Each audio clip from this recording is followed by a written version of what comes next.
اعوذ باللہ من الشیطان الرجیم بسم اللہ الرحمن الرحیم۔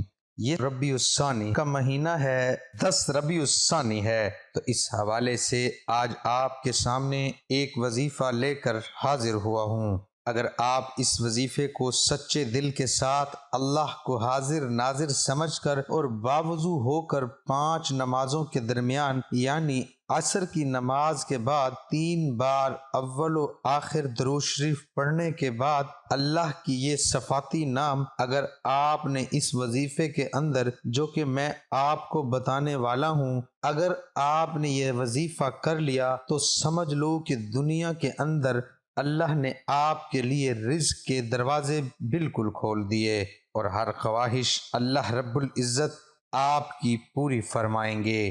دنیا کے اندر اگر طاقتور چیز ہے تو فقط ایک اللہ ہے۔ ہر مسلمان کے دل کے اندر لا الہ الا اللہ محمد الرسول اللہ یہ ایک ایسا کلمہ ہے جو 1,24,000 پیغمبروں کو ملا، اور اللہ کے پیغمبروں نے لا الہ الا اللہ کی تبلیغ کی۔ اس سے مراد کیا ہے؟ سوائے اللہ کے دنیا کے اندر کوئی معبود نہیں، اس دنیا کے اندر کوئی رزق دینے والا نہیں، اس دنیا کے اندر کوئی ہماری مشکل کو آسان کرنے والا نہیں، اس دنیا کے اندر ہمیں کوئی اولاد دینے والا نہیں، اس دنیا کے اندر ہمیں کوئی عزت دینے والا نہیں۔ جس انسان نے یہ کلمہ پڑھا، اگر اس کے دل کے اندر یہ بات بیٹھ گئی ہے کہ اس دنیا کے اندر فقط ایک اللہ کی ذات ہے جو کہ سب کچھ کرنے والی ہے، تو خدا کی قسم وہ انسان اس دنیا میں کبھی بھی بے روزگار نہیں رہے گا۔ اس کلمے کی فضیلت اللہ رب العزت نے اتنی بتائی ہے کہ اگر قیامت کا دن ہو، ایک پلڑے میں یہ کلمہ رکھ دیا جائے اور دوسرے پلڑے کے اندر اس پوری کائنات کو رکھ دیا جائے تو یہ جو کلمے والا پلڑا بھاری ہو جائے گا۔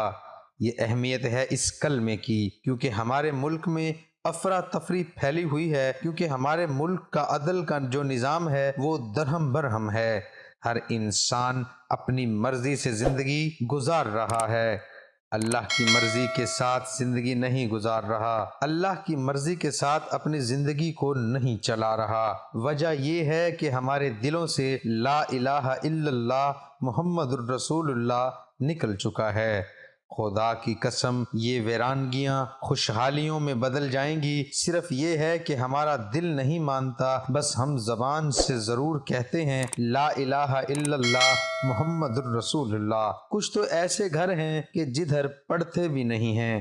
تو محترم بھائیوں اور بہنوں، ہمیں چاہیے کہ کلمے کو سچے دل سے پڑھیں۔ اس کلمے کے ساتھ اللہ کا قرآن ایک مقدس کتاب ہے، اگر اس کو سمجھ کر پڑھیں، خدا کی قسم دنیا کی عظیم الشان قوم آپ ہو۔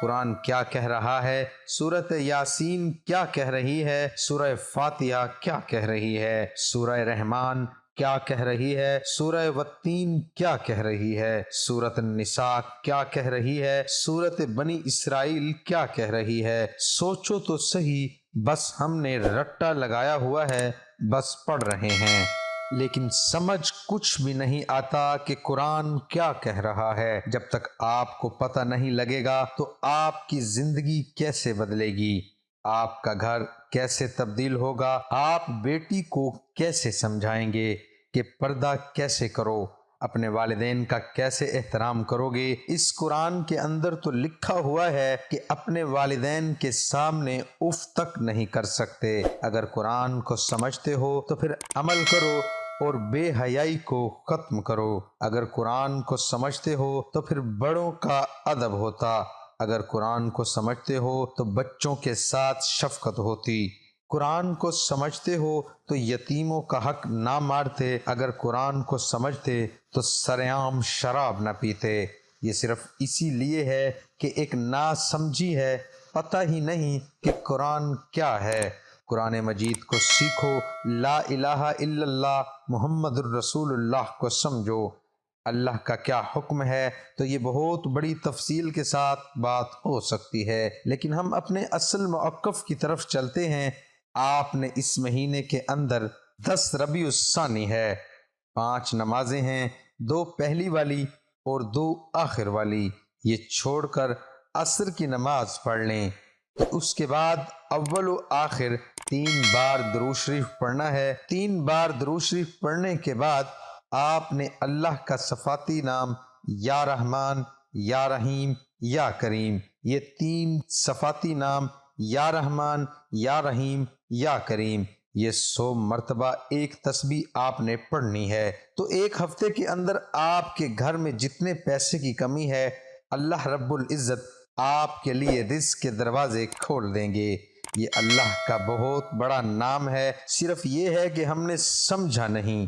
جیسے قرآن مجید کی صورتوں کو پڑھتے رہے، آپ کو سمجھ آ جائے تو کبھی یہ عمل نہ چھوڑیں۔ تو میرے بھائیوں اور دوستوں، یہ وظیفہ کرنا ہے اور اس کو صدقہ جاریہ سمجھ کر تمام دوست احباب تک پہنچائیں تاکہ ان کی بھی زندگی بدلے اور اس وظیفے سے اتنا پیسہ ملے کہ آپ کا ذہن تصور میں بھی نہ ہو۔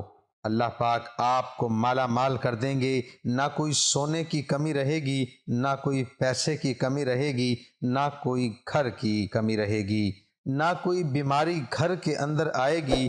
اللہ پاک آپ کے معاملات درست فرما دیں گے۔ دعا ہے کہ اللہ تعالیٰ میرا سنانا، آپ کا سننا اپنی بارگاہ الہی میں قبول اور منظور فرمائے، آمین۔